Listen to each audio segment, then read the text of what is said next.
Recognized. Thank you, Mr. Speaker, and thank you, Rep. Gottlieb.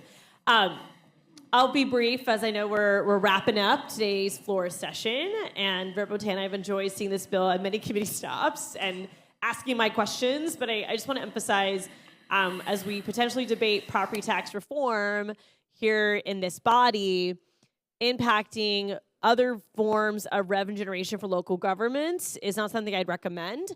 The state legislature and our governmental system gives local governments 4 different ways to generate revenue. This is one of them. Of course, I do believe in small business relief. I believe in also preventing things like double dipping, where a county and a city are both charging a BTR at the same time. But ultimately, it should be noted that the revenue generated from this option that most local governments use, based on the staff analysis, was about $188.6 million in local revenue, and by 2031, that could go to 204. And the reality is that just because the revenue goes away doesn't mean the costs go away. And many local governments are spending this money on economic development. They're spending it on sidewalk improvements and green spaces and different infrastructure improvements that help attract a small business to come call that community home. And I do worry, too, about the tax shift, because, again, if you eliminate the revenue source, it doesn't mean the expenses go away.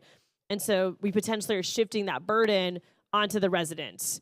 And I'm sure everyone here believes in a shared responsibility and fiscal conservatism, and I would hate to see an impact away from businesses back onto residents when everyone who's using our roads, using our water, should contribute to those infrastructure needs. I also want to make a point that many municipalities have pledged local business tax revenue towards general revenue obligation bonds. And so there's a concern, too, that this bill would impact those long-term commitments made by local governments.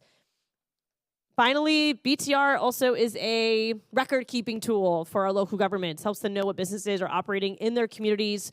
And without that, it can be very difficult to know growth of the business community, shrinkage of the business community. And so it's important for local governments to have a tool to do that as well. Thank you, Mr. Speaker.